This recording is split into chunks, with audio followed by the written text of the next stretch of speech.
Thank you for waiting and welcome to this online event from Pearson. Before we get started, I'd like to go over some few housekeeping items so you will know how to participate in today's event. Before we discuss how to download any associated materials and use the platform, I'd like to inform you that this session will be recorded for regulatory purposes and for our quality assurance. You can download the delegate materials for this session by clicking on the resource button located at the lower part of your Zoom menu option. You can interact with the presenter and other attendees anytime by typing your questions into the chat box, which is located at the bottom right side of your screen. Please note that anything you type into this window can immediately be seen by other delegates in the room. To enter a question or a comment, type into the bottom section of the chat window and hit enter on your keyboard. You may also use the same chat box for assistance in case you encounter any technical issues during this event. At this time, everyone is joined on mute, but will have the control to unmute themselves, so please stay on mute if you don't need to speak. To queue for questions, please click on Raise Hand at the menu bar at the bottom. If you don't see this, click on the icon labeled Participants and select Raise Hand. Otherwise, try holding Alt and letter Y on your keyboard. That's all I need to go through for now. Our presenter for today is Teresa Keogh, and it's a great pleasure that I hand you over to her now. Thank you. Please go ahead. Hey, thank you very much and welcome everybody to today's event. This is module 2 of our Welcome to the IGCSE English Literature, which carries the course code of 4ET1. So I want to say good morning, but it is morning here in London, and I can see one person has already put in there from Nigeria. So just so that we know how to use the meeting chat, if you wouldn't mind just popping into that meeting chat to everyone where you're joining us from today. The Q&A I can't see on my screen, so that I'll have to take at some stage during the training. But for now, okay, welcome from Singapore, much later in the day there. You're very welcome. Let's see where, oh, Kenya, lovely, thank you. Thailand, a bit later in the day there, West Berkshire, not very far from me, from Pakistan, a bit later in the day there as well, but not quite as late as Thailand. Yeah, Oxfordshire, Myanmar, we can see we're a worldwide community. Thank you very much for typing in there. And welcome from China. So as I said, this is module 2. Module 1 was very much a little bit about Pearson, a little bit about support, and a little bit about qualification. In today's training, the most important document, apart from the question papers and mark schemes, which are available in that resources tab, the most important document you're going to be using today is SO2, which is our delegate pack, because today we are doing an awful lot on assessment and we're going to be doing some marking, real nitty-gritty of this qualification. But I'm going to begin by just recapping on the qualification for the first few slides. I'll do this reasonably quickly. So this is our agenda, the welcome. The majority of this is going to be on assessment and marking, and then a little bit at the end on support. I'm just going to close a few bits that are appearing on my screen so it's not too busy. There we go. So during the training, we're going to look at the assessment. We're going to talk a lot about mark schemes and how to apply them. We're going to do a little bit about planning, but not a huge amount. Mostly we're focusing on assessment today. So we had this slide in module 1 as well. A little bit about Pearson if you're just joining us for module 2. So we are the UK's largest awarding organisation. We have a long, long heritage of 150 years, and we offer qualifications to 3.5 million students a year. So it is huge. We work with 6,500 schools and colleges. We mark a massive 10 million exam scripts every year. And we operate in 70 countries. And we have got quite a few countries represented today, which is nice. So talking now a bit about the specification. I'm just trying to move my chat box here for a moment. So we have component 1, which is the more heavily weighted component. Everybody has to take the exam route for that. It's a 2-hour exam with 90 marks. There are 3 sections. As I probably said last time, I always call this the 20, 30, 40 paper. It's closed book, so students are not allowed to take their book into the exam, but they do have all of the anthology poems printed for them in a booklet. Obviously, that's a clean copy. So section A is unseen poetry. It's one 20-mark essay question exploring the meaning and effects created in an unseen poem. Then section B is the anthology poetry. Now, they've studied all these poems with you in class, and it's one 30-mark essay question. They have a choice of 2 questions, and that's where they have to compare the 2 poems.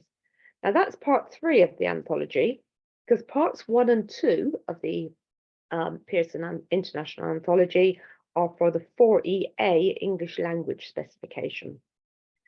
Section C is modern prose. It's one 40-mark essay from a choice of 2 on the text that they've studied with you in class. Then component 2, and we're mostly going to be focusing on the exam papers today. I'll talk about that when I talk about component 3 in a moment. So for component 2, it's modern drama and literary heritage. So there are just 2 sections to the exam. It's worth 40% of the final grade. There are 60 marks available. It's an hour-and-a-half exam. So for modern drama, it's one 30-mark essay question from a choice of 2 on the text that they've studied. And for section B, it's one 30-mark essay from a choice of 2 on the text they've studied. So this is an open book exam, so they can take in their text.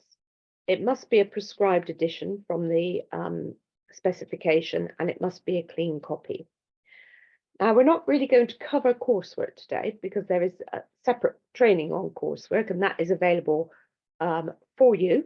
It's and all the associated material with that is on the Pearson GCSE English Literature part of the website. But basically, the component 3, if you're choosing the coursework route, you do component 1 and component 3, and component 3 mirrors component 2. So assignment A is on the modern drama, assignment B is on the literary heritage, and that's set and assessed by you and moderated by Pearson.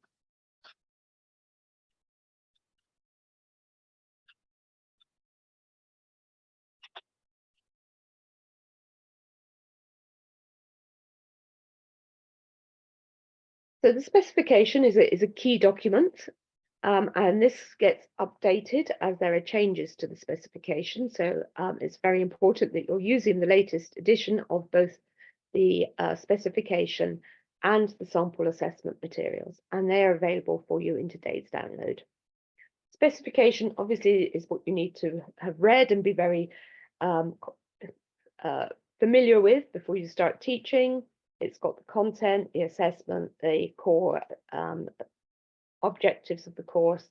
The sample assessment materials, we call them SAMs, very important as well. They're the first set of question papers and mark schemes that are written by examiners. So very important that you have and you download those documents. And the anthology, which is also available for you in today's download, is another key document. So the anthology poetry can be ordered from the Pearson website. Students have a copy to use in the classroom, and all of the poems there need to be studied in detail. So, to the main part, assessment and the exams. So paper 1, poetry and modern prose, or paper 2, paper 3, modern drama and literary heritage. Just bear with me a moment because I'm just going to open the chat again. There we are, thank you. So just a reminder of the assessment objectives. There are 4 assessment objectives here.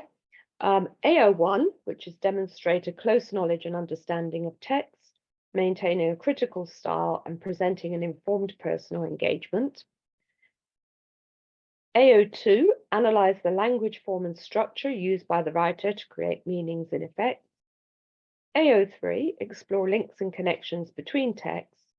And AO4, show understanding of the relationships between texts and the context in which they are written. And we can see on the right-hand side there that we have the percentage that each of those assessment objectives is worth. So AO1 is 30, AO2 40, AO3 10, and AO4 20. So let's have a little look at where they're assessed. So the unseen poetry, section A, the 20-mark question, only assesses AO2. So students' ability to analyze the language form and structure used by the writer to create meanings and effects. The anthology poetry, which students have studied, section B of paper 1, the same assessment objective, AO2, they're analysing language form and structure, but they're also comparing those, either the two named poems or the named poem and a poem of their choice, so that they get that choice of two poems. And that is the only place where the comparative, exploring links and connections assessment objective is assessed.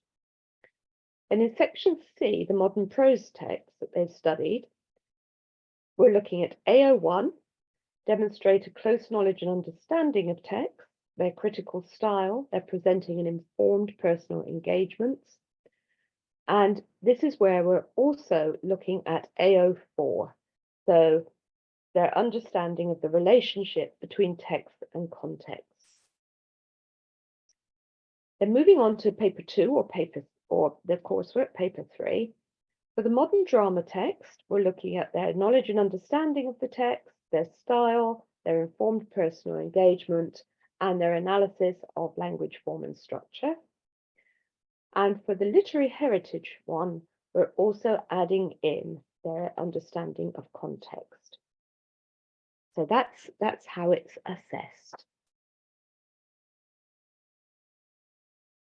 So very logical training here. We're looking at paper 1 assessment, and we're going to begin with the unseen poetry. So this is a quick reminder of what the expectations are for this.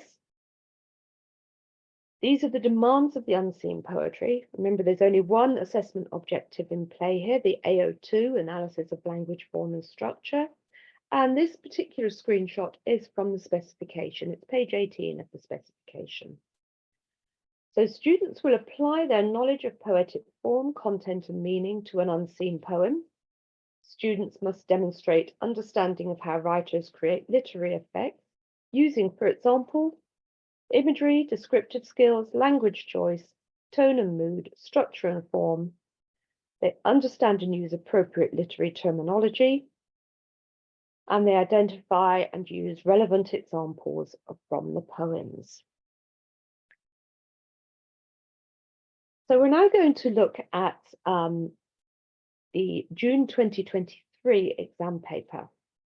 And you've got the exam paper there in your download for today. So I'm hoping you're familiar with this poem. This was the June 20th. If you had students already sitting this exam, this was last year's paper. The question very clearly signposts students to the AOs. That's always the case with our qualifications.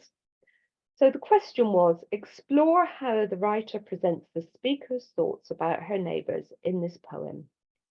In your answer, you should consider the writer's descriptive skills, choice of language, use of form and structure.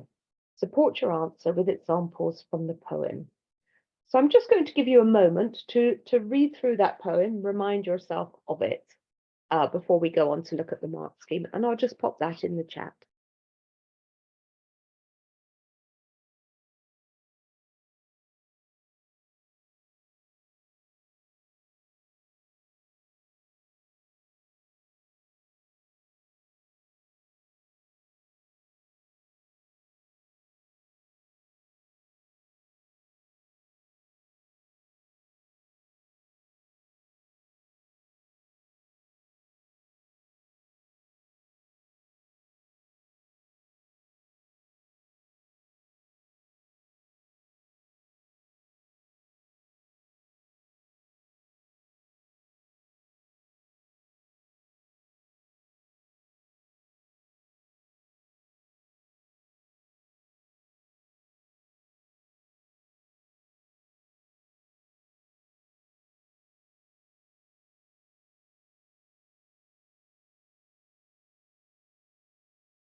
So hopefully you've had time to read through that, and we're going to move on to look at the mark scheme.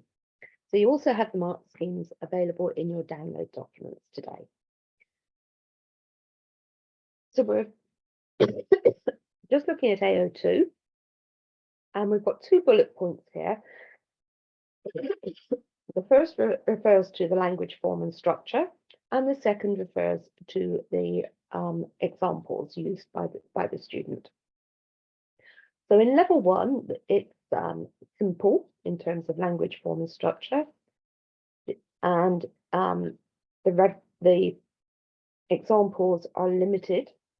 In level 2, we'd have a largely descriptive, the sort of narrative answer, retelling the story of the poem, with some comment on language form and structure and some relevant examples.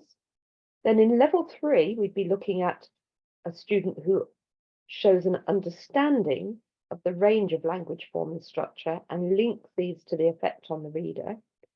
The examples would be clearly relevant. In level 4, we'd want a focused and detailed response. It would have analysis of language form and structure, and the effect on the reader would be sustained, fully relevant examples. And then up in level 5, we would be looking at cohesive evaluation and the interrelationship of language form and structure, and then discriminating use of relevant examples.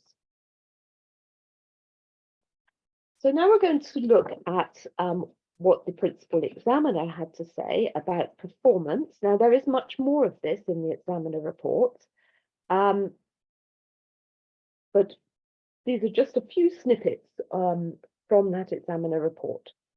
So the successful candidates were able to look at structure and language intertwined. So it's a holistic look at the poem, with a focus on the free verse nature of the poem, the enjambment. The strongest candidates were also able to recognise and explore the nuances in the speaker's relationship. And nice use of inverted commas there, because did they have a relationship? That's one of the things that students would be discerning, wouldn't they, when they look through that poem. And, supporting that with judiciously selected evidence. Weaker students tended to narrate or tell the story of the poem. That's always what we would be seeing, perhaps in those level 2 responses. They didn't really go past the idea of the speaker's anger or frustration at the neighbours, I suppose, about the noise and all of those things. And then in the third bullet point that's offered to you here, though some answers did cover the range of the poem, a significant number did become preoccupied with one aspect of the poem and then miss some of the key details. Tendency there to focus on the first and last stanzas without looking at the middle 2. Others considered the noises and the disruption, but only responded to the loneliness and desire in a tokenistic way. Okay, I'm just reading the question. How do we support students in scoring more according to the mark scheme? Is there any certain pattern or structure for the students to stick to? No, it's really, thanks for that question. It's really about the quality of their analysis. This is obviously a poem that they haven't seen before, and it's skills-based. So what do they see about the language form and structure? Can they intertwine those? Can they do more than feature spotting? More than the writer uses a simile, how is that used? Why is it used? Can they analyze the impact of that? So it's really about the quality of their analysis is what will move them up through the mark scheme. Okay, so we're going to go on to a marking activity now.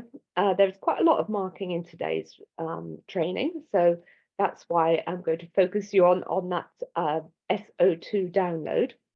So we've got 3 scripts for you. We've got 1A, 1B, and 1C.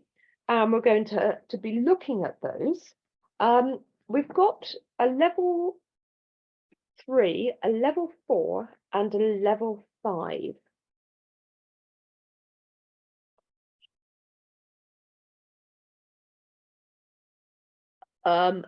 Okay, thanks for your question, Anna.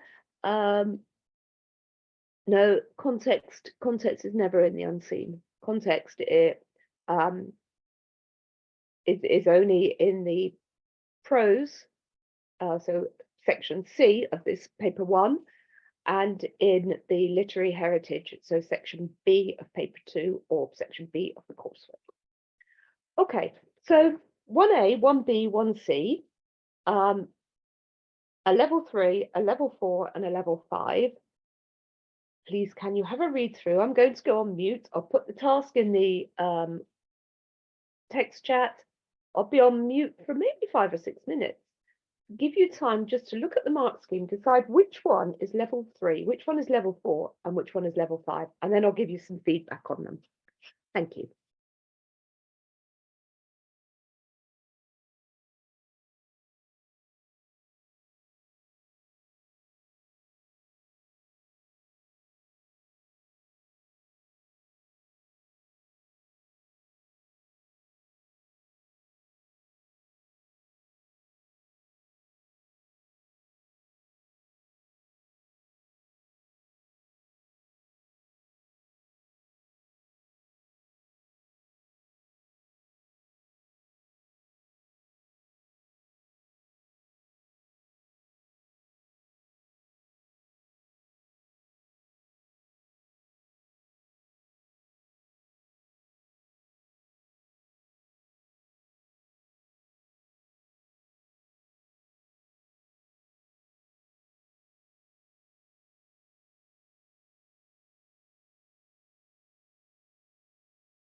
Thanks for the question. I'll pick that up when people have finished reading. I'll just give you another couple of minutes. I can only see one person who's typed in there, so another couple of minutes.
Thanks for your question, Ramya.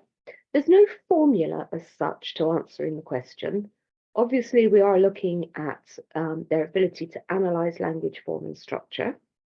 And each question has a specific focus. So if we just roll the slides back for a moment, we can, you can see here that the focus is on the thoughts about her neighbours in the poem. So it's how they analyze language form and structure in relation to the focus of the question. But that makes sense. Okay, so let's have a look at these three. So script 1A was level 3, and I think everybody put it there. So we can see that in this response, the candidate identifies the distant relationship between the speaker and her neighbours and how she is curious about them. A range of examples are included, and often specific words or phrases are explored. The candidate does not refer to many techniques, but does comment on the use of repetition and structure. Close analysis of language form and structure is not sustained, but an understanding is demonstrated and points are supported with the use of clearly relevant examples. So that was given a mark of 12 at the top of level 3. So we're thinking about candidates using specific words and phrases from the poem, formulating their point, almost point evidence explain, if you like, for each of the examples.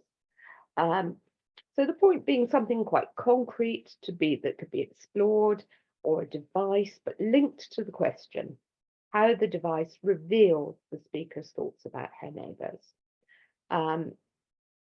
So there's enough here, there's understanding, there's enough for detailed and focused for this response. And in the examiner report, these things from Results Plus, you can get them on Results Plus. You can also get them in the Principal Examiner's Report, which is available online. We do have these nice little examiner tips that you can always give to your students. So 1B, 1B was the level 4. Most of you have put it there, so that's I'm very impressed by that. This is a sustained and thoughtful response. The candidate explores a wide range of fully relevant examples and comments on the sense of connection with the neighbours through sound. There is recognition that there is a sense of separation or visual connection between the speaker and her neighbours, and how negative and positive images are presented. A range of terminology is employed, such as caesura, enjambment, onomatopoeia, sibilance, repetition, and more. Although the section of the poem Learned Restraint is mentioned, more analysis could have been included. But this is at the top of level 4, so we're giving you some nice, I suppose, benchmarks for how these pan out. So this was top of level 4 on a mark of 16. And with another useful acronym, Peter, point evidence technique, effect on reader, as this addresses the points in the mark grid, the mark scheme that we looked at earlier. And then 1C, most of you are very, very good at this. That is the level 5. And it is at the top of level 5. So we've offered you a top of level 3, top of level 4, top of level 5. This response is a cohesive evaluation of the interrelationship of language, form, and structure used by the reader. We saw that in the level 5 mark scheme, that they are students in level 5 are looking at how those language, form, and structure interplay. There is discriminating use of relevant examples which support the points made. Ideas are maturely conveyed and a very wide range of terminology is used. We've got enjambment metaphors, the lack of punctuation, the volta, tricolon, and more. Specific words and phrases are explored, including the more complex humaning and constant frown. There is a perceptive understanding of the poem, comments on the fascination and affection for the neighbours, and the speaker's anxiety. So some really nice scripts there for you to have a look at. So that brings us to the end of paper 1, section A. So now we're moving on to the anthology poetry, and we're going to follow the same process. As I said, it's very logical. So paper 1, section B, anthology poetry, we're now moving from 20 marks to 30 marks. We're talking about the poems that students have already studied, and we're looking here at 2 assessment objectives. The same one as we've looked at for section A, which is the AO2, analyze the language, form, and structure used by the writer to create meanings and effects. But we're also looking at students' ability to explore links and connections, so it's the comparison assessment objective. These requirements that we're looking here, a little précis of what students need to do for section B, is again taken from the specification. So students will apply their knowledge of poetic form, content, and meaning to compare poems. They demonstrate understanding of how writers create literary effects, using imagery, descriptive skills, language choice, tone and mood, structure and form, for example. They understand and use appropriate literary terminology. They make comparisons between poems, including the use of language, form, and structure, and they identify and use relevant examples from the poems. So now we're going to have a look at the questions that were asked in the June 2023 paper. So question 2 is always the 2 named poems. So question 2 was read Search for My Tongue and Half Caste. Compare how the writers present concerns about language in Search for My Tongue and Half Caste. You should make reference to language, form, and structure. So that's our signposting to AO2. We've got that emboldened word compare to signpost students to the AO3, and support your answer with examples from the poems. Now, question 3 is always 1 named poem, and the student can choose a second poem to compare it to. So the named poem in this paper was a poem at 39. So students were directed to reread poem at 39. Remember, they have a clean copy of all of these poems in the exam. Compare the way the writers present family relationships in poem at 39 and one other poem from the anthology. You should make reference to language, form and structure. Support your answer with examples from the poems. And then we have our mark scheme. So it's a little bit small, but let's have a little look at it. So our first bullet point here is about AO2. It's about language, form and structure. Our second bullet point is about AO3, the comparative one. And our third bullet point is about the examples used. Yes, Camilla, they get a copy of the whole. It's a booklet. It's a clean copy of the whole, of all of the poems. It's not the whole anthology. It's all of the poems for this question. They get a clean copy of all of that, so that they've got obviously the 2 named poems, but for question 3, where they've got 1 named poem, they've got the other poems available, so they can refer to them. I hope that makes sense. Okay, so if we're looking at the AO2, we're talking about language, form and structure. In level 1, we'd have simple identification. Level 2, again, it would be largely descriptive. And there is a bar at the top of level 2 for students who only write about 1 poem.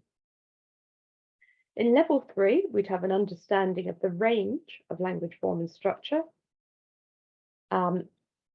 We would have focused and detailed analysis in level 4 and cohesive evaluation in level 5. Then in terms of the comparisons, in level 1, little or no comparison.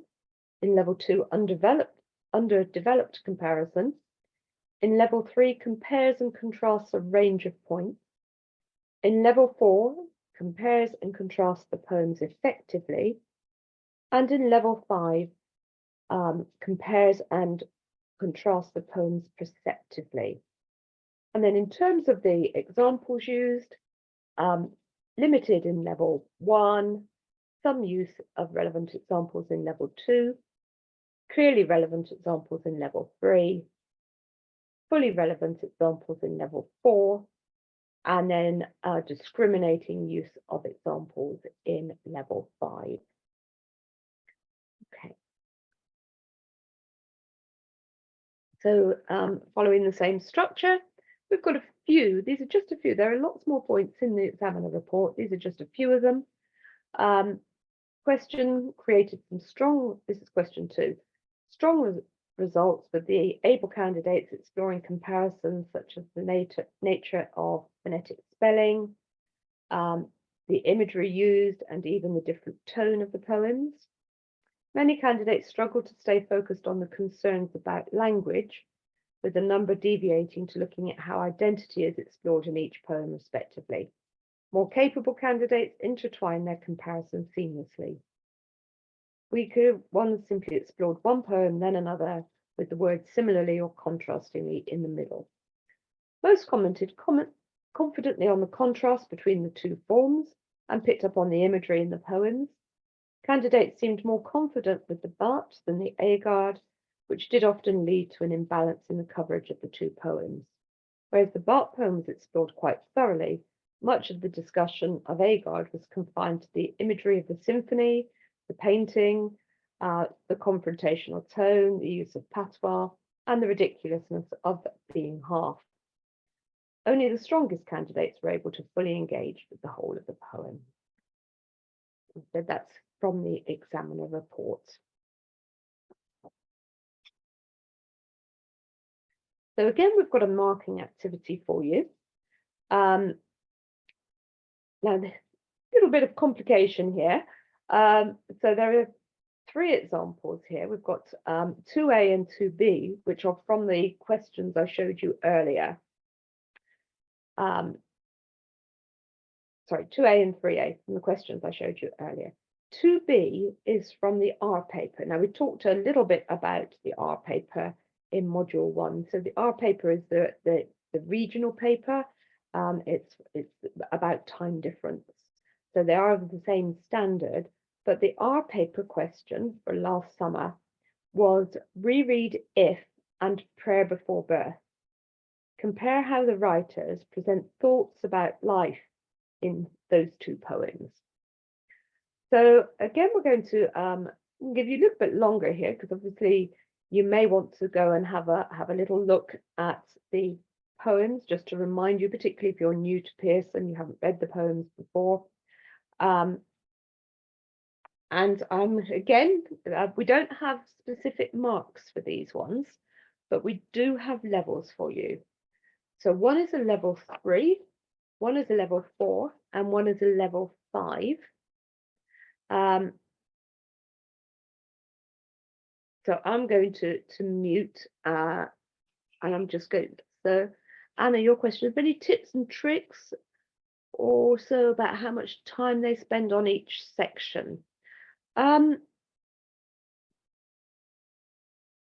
who are already teaching this might want to have a go at answering that. Different people, it depends a little bit on the nature of your students. There are some time suggestions on the paper, so it might be useful just to have a quick look at those. And I know some schools suggest that students stick very closely to those. Some schools suggest that they divide it up by the number of raw marks and the number of minutes. Okay, I'm going to put the task in the text chat, and I'm going to mute any questions I'll pick up after the mute so that I don't disturb you when you're reading. We'll probably have about 8 minutes to have a look at these three.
Anybody want to pop into the text chat which of these they think is which? Ah, brilliant. Just as I was talking, my first one came in.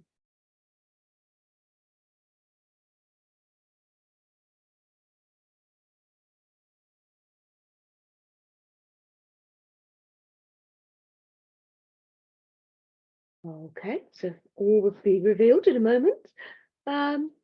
Anybody else wants to just pop their marks in there? So we don't have specific marks for 2A or 3A. We do for 2B.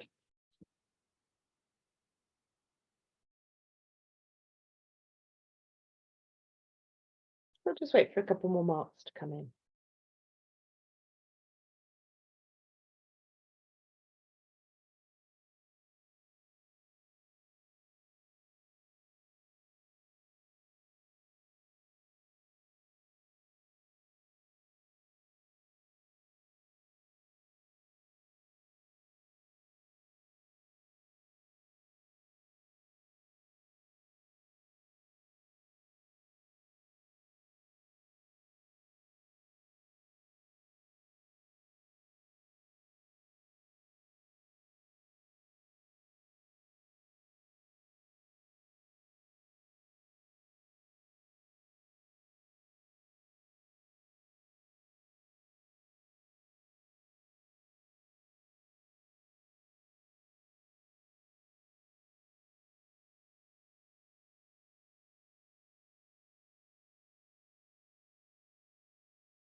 Okay, so 2A, as I think you've all said, there's a little bit of talk around the second two.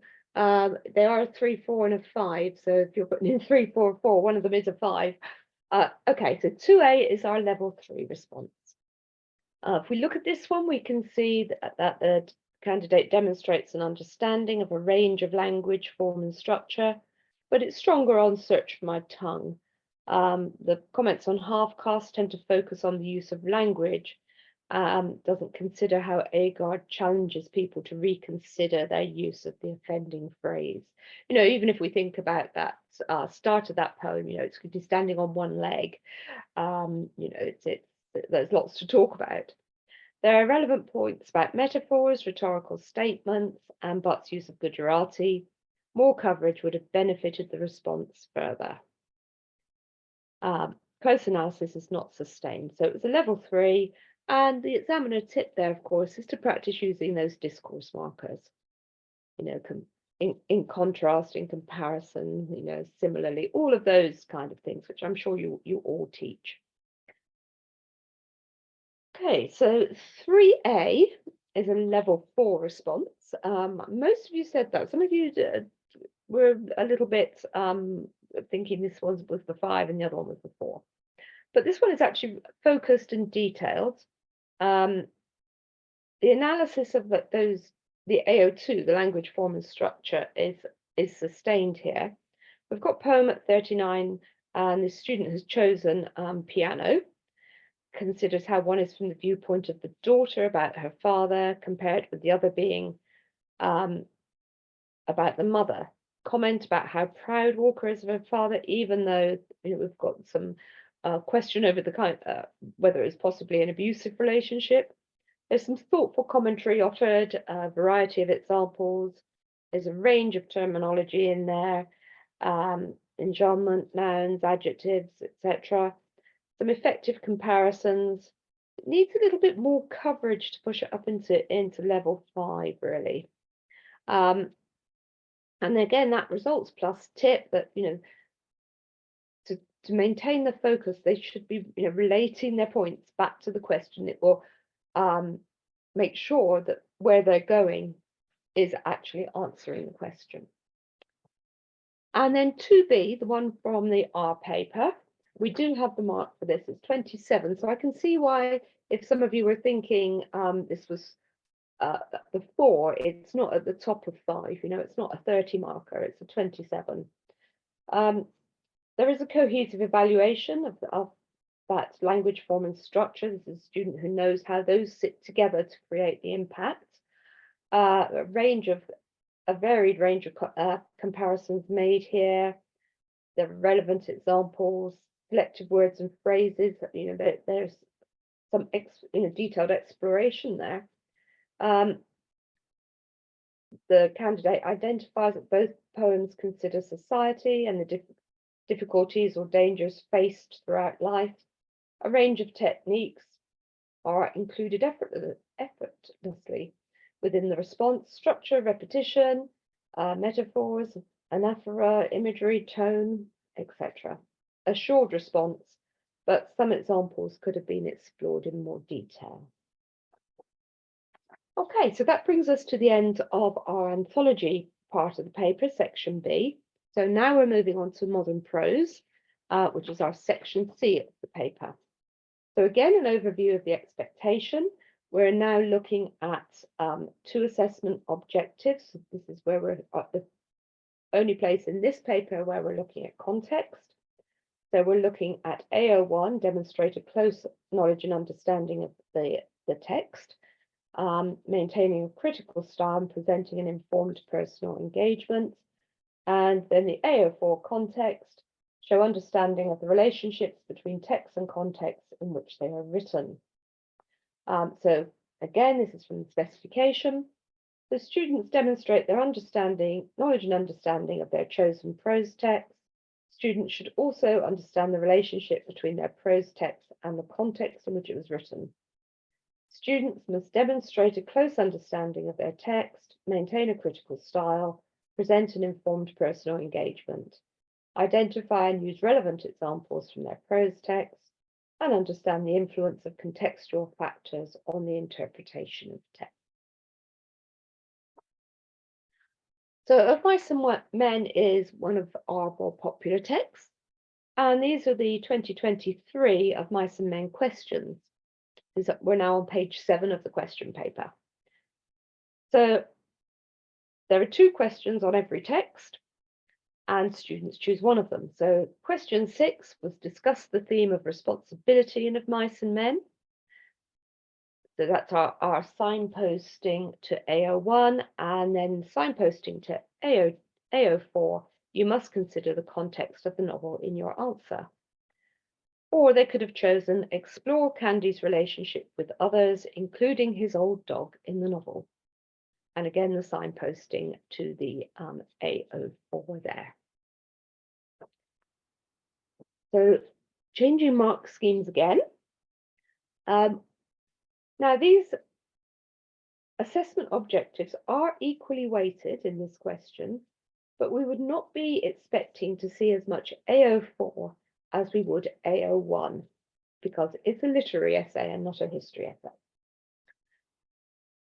So we can see our 2 assessment objectives at the top there. We can see that our first bullet point is about knowledge and understanding, and our second bullet point is about engagement and critical style. So those first 2 bullet points are both our AO1 bullet points. The third bullet point is our AO4 bullet points, and our fourth bullet point is the examples. So level 1, limited knowledge and understanding. Level 2, some knowledge and understanding. Level 3, sound knowledge and understanding. Level 4, thorough knowledge and understanding. And level 5, assured knowledge and understanding. Then in terms of personal engagement and critical style, level 1, simple, little evidence. Level 2, obviously largely narrative, descriptive, some evidence of personal engagement and critical style.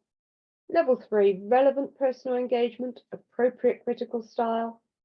Level 4, thorough personal engagement, sustained critical style. And level 5, assured personal engagement and perceptive critical style.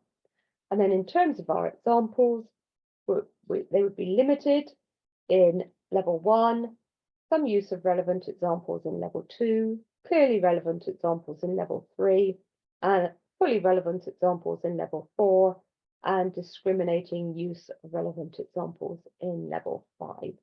So now we're working with 40 marks. As I said, the 20, 30, 40 paper.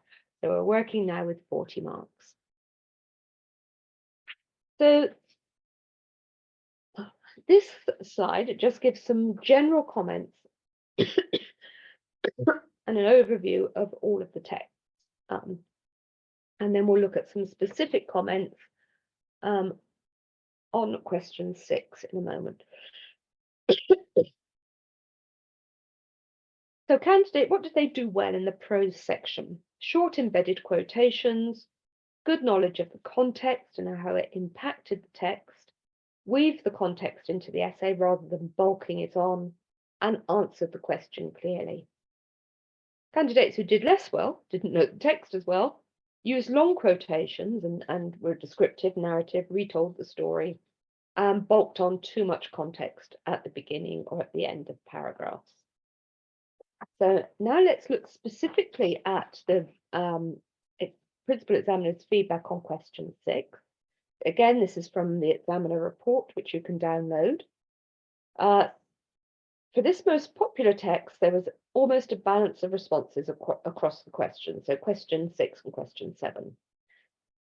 Question 6 worked well and candidates engaged with it. A broad reading of responsibility was taken and all relevant points awarded. At times, candidates assumed that responsibility was synonymous with authority or power. This led to a less specific response to the question, where often examples weren't fully relevant.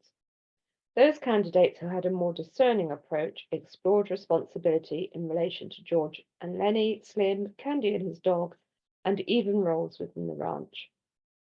This essay was particularly well covered in terms of social historical context, as through looking at responsibility, you can actually explore patriarchy, the role of women, the ranch as a microcosm, racism, and other key factors influencing 1930s life. And although all candidates made reference to the term responsibility, many offered a general analysis of each character in the novella and only a weak link to the concept of responsibility itself. So that would be at the lower end. Okay, so we've got the swing of this now about where we're going. So we've got 3 exemplars for you for section C. Again, they're in that SO2 documents. They're listed as 6A and 6B, which cover that question 6 on responsibility. 6C is taken from the R paper.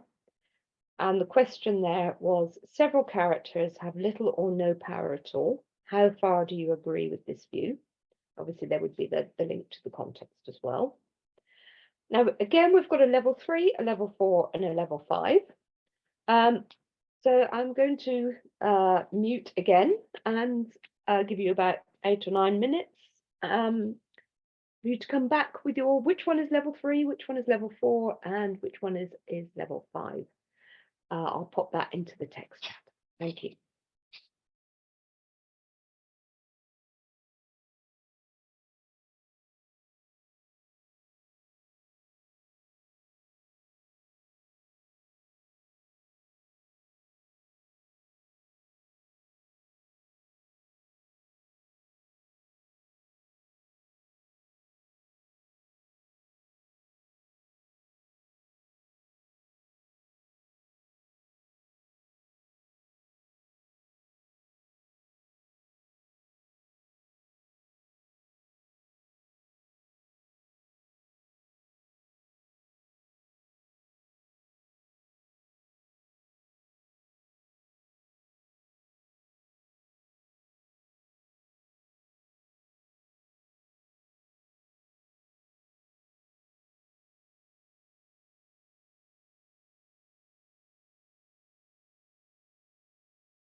about 2 more minutes to think about which one of these is which.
Any last votes coming in for 6A, 6B, 6C?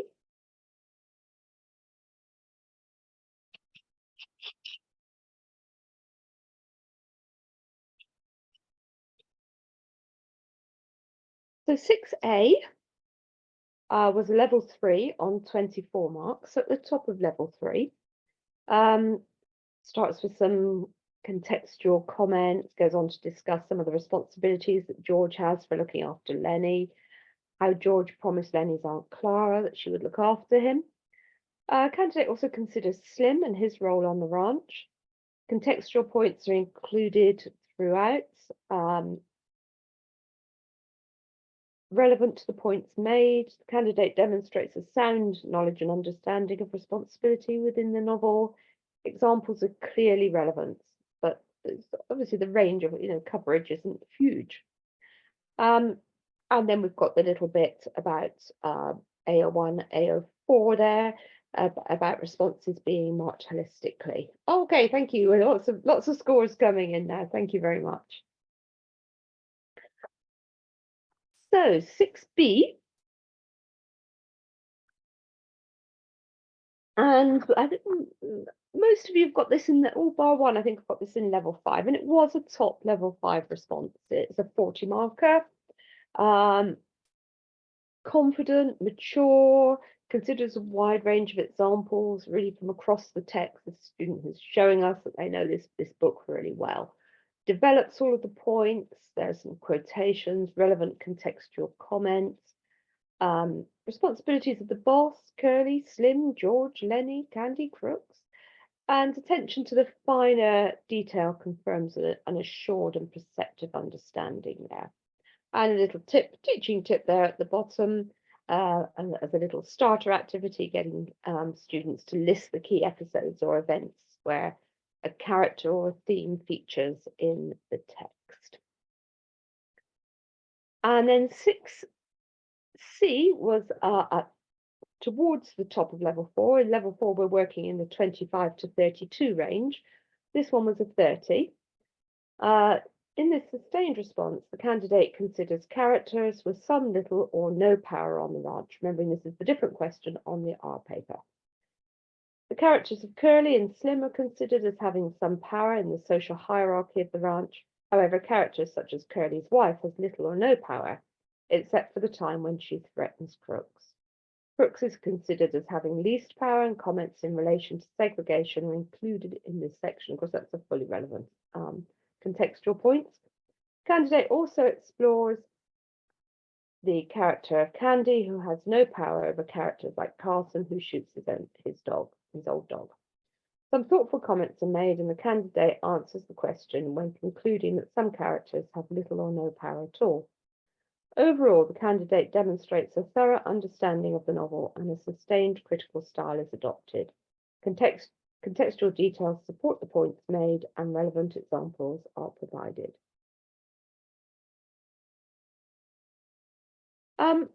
Okay, Helen, in relation to your question about AO2, of course, students are not penalised for not including techniques. It is about their argument, isn't it, AO1, and it leaves them very free. Some students might use a bit of AO2 knowledge to inform their AO1, but it isn't essential. Okay, so that brings us to the end of paper 1. It's a very full session, this one, isn't it? So paper 2. So there are only 2 sections. So unlike paper 1, obviously this is only 40% of the final grade. So we start off with modern drama, and following our formula, we're looking at the requirements of this section A from the specification. So we've got 2 assessment objectives here. AO1, the knowledge and understanding of text, the critical style, the presenting an informed personal engagement, and the AO2, the analysis of language, form, and structure. So students will demonstrate their knowledge and understanding of the drama text, including the ways in which writers use language, form, and structure to create effects.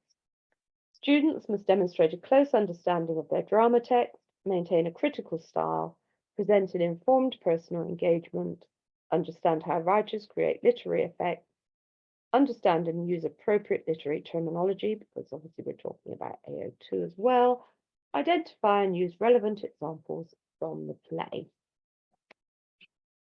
So our questions for the June 2023 were as follows. This is on Inspector Calls, which again is a very popular text. So question 3 was Mr. Burling talking about Eva Daisy. She'd had a lot to say, I remember, far too much. What does the audience learn about Eva Smith, Daisy Renton, from how other characters treat her in the play? You must consider language, form, and structure in your answer. Or they could have chosen, explore the differences between the older and younger generations in an Inspector Calls. And again, the signposting to AO2, you must consider language, form, and structure in your answer. So we're working with AO1 and AO2, and this is reflected in our mark scheme. So we can see that the first bullet point is about knowledge and understanding. The second one is about personal engagement or critical style. So those are our AO1. AO2 is in bullet point 3, language, form, and structure. And the fourth bullet point is about examples. So just working our way up, AO1, Level 1, limited knowledge and understanding. Level 2, some knowledge and understanding. Level 3, sound knowledge and understanding. Level 4, thorough knowledge and understanding. And level 5, assured knowledge and understanding. Then when we're looking at language, form, and structure, level 1, minimal identification. Level 2, some comment. Level 3, sound understanding, level 4 sustained analysis, and level 5 cohesive evaluation. Personal engagement, sorry, I should have done that one. Little evidence, largely narrative, relevant personal engagement, thorough personal engagement, and assured personal engagement. And then in terms of the examples, level 1, limited, level 2, some, level 3, use of clearly relevant examples, fully relevant examples in level 4, and discriminating use of relevant examples in level 5. Okay, couple of comments from the modern drama examiner report. This is on question 3, which is the one about what the audience learn about Eva Daisy from how other characters treat her. So the more successful responses to this question tended to move beyond focusing on how the Burlings and Gerald treated Eva and Daisy, and considered what is learned about Eva Davy's nature. For example, some candidates considered how Mr. Burling dismissed Eva Daisy as a result of the strike at the factory. The more successful candidates then went on to consider how her actions show she was determined and principled. Some candidates tracked through each character's treatment of her, which did help structure their answers. However, the more successful responses tended to make links from across the text, such as how she is shown to be principled when striking at the factory, and is again shown to be principled when she refuses money from Eric, which of course we know he stole from the company. So now we know where we're going next. We're going to move on to a little bit of marking. So again, we've got 3 exemplars. I'm actually only going to ask you to look at 2. So although we've got 3, I'm just conscious of time. We don't want to be missing out on our literary heritage text. So 3A and 3B, let's look at, sorry, 3A and 4A, let's have a look at those 2. Because 3B is from the R paper. And in case you get time to move onto that, it's how far do you agree with the view that the end of an inspector calls is successful, but you might not get to that. So we're going to look at 3A and 3B, and we're going to think about where we might, sorry, 3A and 4A, I'll type it in the text chat. One is a level 2, one is a level 4. So again, about maybe 6 minutes to have a look at those. I'll pop the right ones in the text chat. So we are looking at 3A and 4A, 1 level 2 and 1 level 4.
So a level 2 and a level 4, which one's which? And if anybody wants to have a go at, yeah, thank you, James. Anybody wants to have a go at thinking of marks? That might be a useful thing to do. Thank you.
Oh, well done, James. So let 3A is level 2, mark of 8. 9 is very close, of course. Brief response, considering how Eva Daisy cared for others, hardworking, attractive. Some evidence of understanding for AO1, some quotations from the text to support the points. There's an attempt to consider AO2, such as Sheila's, and then Jared's description of her. It would need more to obviously move up. So that is our level 2, 8 marks, and our 4A, so yep, close to 22, it was 21. Successfully contrast the presentation of the younger and older generations in the play, closely linked to Priestley's intentions. For AO2, there's close consideration of language, form, and structure, such as how Sheila's change in the use of language represents the change in direction for the character, and more widely the younger generation. Quotations are selected to support points and facilitate some close analysis of those AO2 language, form, and structure. And it's in the middle of level 4, which rewards the knowledge and understanding in relation to both AOs in the response. So, as I've put in the text chat there, if you're looking at 3B, it's a level 5 on a mark of 26, so you can look at that in your own time. Okay, so literary heritage, the last part of today's training. Following the same sort of structure, we're looking at AO1, AO2, and AO4. So we're very familiar with this AO1, AO2, and a reminder that AO4 is our relationship between texts and contexts in which they were written. So students must demonstrate a close understanding of their heritage text, maintain a critical style, present an informed personal engagement, understand how writers create literary effects, understand and use appropriate literary terminology, understand the influence of contextual factors on the interpretation of text, and identify and use relevant examples from the text. So Macbeth here is one of our more popular texts. And the questions for the 2023 were, in what ways does Macduff contribute to Macbeth's downfall in the play? And we've got there the signposting to the AO2, language, form, and structure, and the signposting to the AO4, the context that students must talk about in their answer. Or they could have chosen number 14. Shakespeare makes great use of symbols such as weather and blood. Explore the significance of symbols in Macbeth.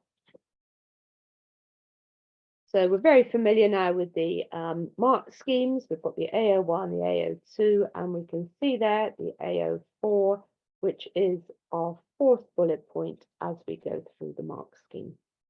So again, we're working with 30 marks. Our assessment objectives are equally weighted in this question. So I'm conscious that of the time. So let's just move through and have a look at the comments from the principal examiner. This is on question 14, the symbols question. This question appeared to work well, particularly given that two symbols are referred to in the question, which gives candidates a starting point. A range of symbols were considered: weather, blood, water, blood, animals, light and darkness, and sleep. Some even considered the symbol of femininity and how Lady Macbeth rejects this. The question provided candidates with the opportunity to explore AO2 in depth. For example, many candidates considered how, for Lady Macbeth, a little water can cure us of this deed. But in contrast, Macbeth refers to needing Neptune's oceans. And of course, Lady Macbeth later on, will these hands ne'er be clean, all of that. For AO4, as with question 13, many responses concentrated on the significance of the divine right of kings, how the interruption of the order resulted in disturbances in the animal kingdom and the weather. There was also discussion of how Lady Macbeth goes against the expectations of women at the time, and what the widespread belief in witches. So moving on, we've got two exemplars, and I think we'll just look at 13A, but I will tell you what 14A got. So 13A is a level 5. What mark would you give it? So just have a read of 13A. I'll type in the text box what we're doing and the mark for 14A.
Okay, any marks in level 5 for 13A?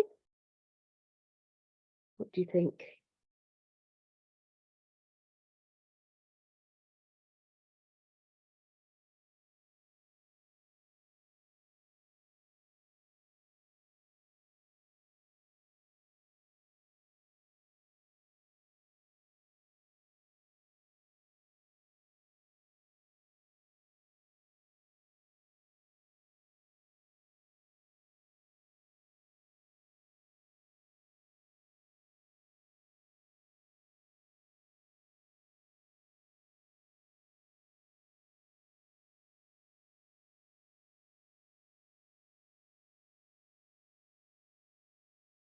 It actually got top marks, it got 30.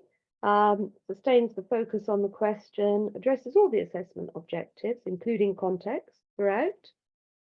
Yeah, can't penalise for the handwriting. Just so you know, as markers, we have a little tool where we can zoom in, you know, on those little magnifying tools. So, yeah. The response considers Macduff's suspicions following the murder of Duncan, his unwavering loyalty to Duncan and Malcolm, how he is driven for revenge, close evaluation of language, form and structure, often as a way of developing points for AO1. AO4 totally integrated, isn't it? There's no bolt on there.